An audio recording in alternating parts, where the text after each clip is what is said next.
c'est pour moi un agréable devoir que de m'adresser à vous au nom de Madame le ministre de l'Éducation nationale et de l'alphabétisation, le professeur Maria Toukoné, à l'occasion de la tenue du présent atelier de prévalidation. Je dis prévalidation parce que, en définitive, ce que vous allez faire doit être aussi soumis à l'appréciation du cabinet de Madame le ministre pour, je veux dire, une appropriation totale. Donc, pour moi, il s'agit d'un atelier de prévalidation du cadre de référence nationale en évaluation des apprentissages.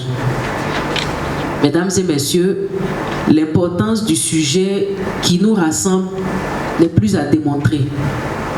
Pour chaque acteur d'une organisation, quelle qu'elle soit, l'atteinte des objectifs de performance passe nécessairement par l'évaluation.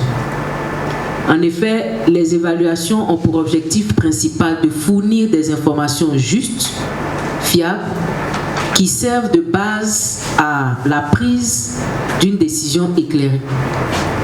Qu'il s'agisse donc de la définition des politiques publiques, de la mise en place des réformes, ou même dans un domaine plus restrictif comme l'élaboration d'un programme d'enseignement ou la dispensation d'un enseignement. Elle constitue à ce titre un outil indispensable de pilotage de tout système et particulièrement du système éducatif.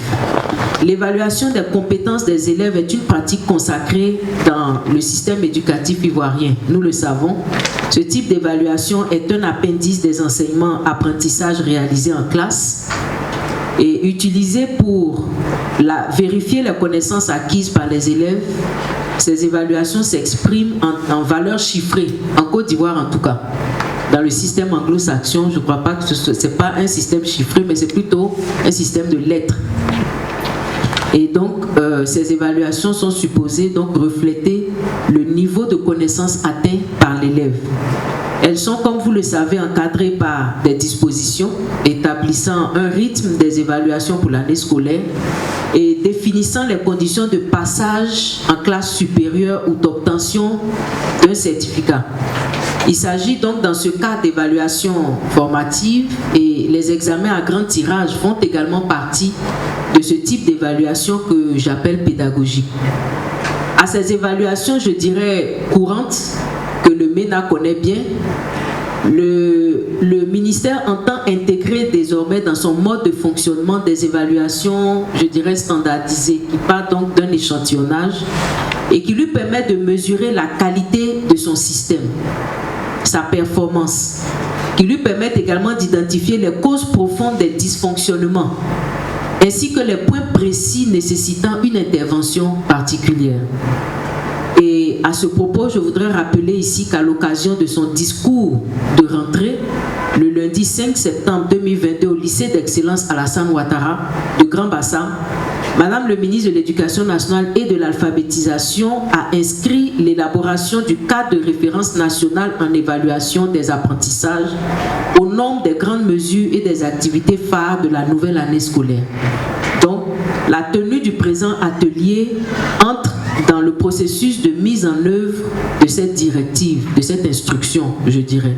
Et je voudrais donc à ce stade de mon propos dire vraiment merci à MCA Côte d'Ivoire pour l'accompagnement et pour le soutien et l'appui aux efforts d'amélioration de notre système éducatif.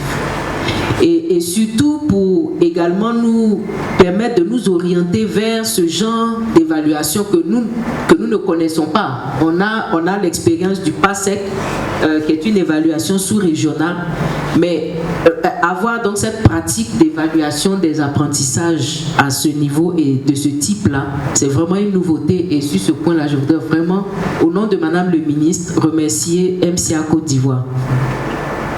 Et le cadre de référence donc, pour lequel nous sommes tous aujourd'hui rassemblés permettra non seulement d'institutionnaliser, de faciliter la pratique de l'évaluation standardisée dans notre système éducatif, mais apportera également des réponses à deux impératifs majeurs pour le MENA. Au niveau national, le cadre va favoriser l'appurement des pratiques en vigueur. Et quand je parle de pratiques, il y a non seulement les pratiques pédagogiques, mais même les pratiques de gestion de l'ensemble de notre système et pour pourquoi pas nous permettre d'intégrer des nouvelles pratiques pédagogiques qui ont cours dans le monde. Et donc, le cadre va également de préciser le champ d'action des différents intervenants et d'explorer de nouveaux domaines liés aux mutations intervenues au niveau institutionnel avec la place de choix accordée aujourd'hui dans le système éducatif à l'enseignement préscolaire et à l'alphabétisation. Au plan international, ce cadre de référence permettra de préparer la participation de la Côte d'Ivoire à des évaluations sous-régionales.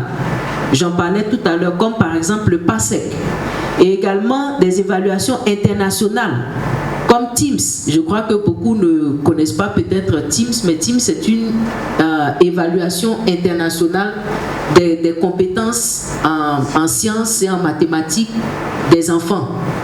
Et en ligne de mire, et je pense que vous l'aurez compris, se trouve la volonté politique affichée de mettre tout en œuvre pour hisser le système éducatif ivoirien au niveau des normes internationales. Participer à des évaluations, surtout internationales, permet de comparer notre dispositif à ceux des autres pays.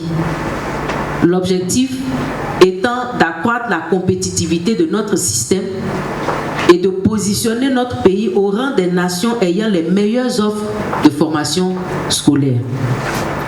Notre système doit se donner les moyens de mettre à la disposition des enfants la connaissance, toute la connaissance leur permettant de développer des compétences et d'avoir soit les prérequis nécessaires à la poursuite d'études supérieures, soit les aptitudes de base leur permettant de suivre avec aisance la formation professionnelle de leur choix. Un système qui ne s'évalue pas fonctionne à l'aveugle et court le risque d'adopter des politiques inadaptées en déphasage total avec les besoins de la population. Mesdames et messieurs, les attentes sont donc grandes.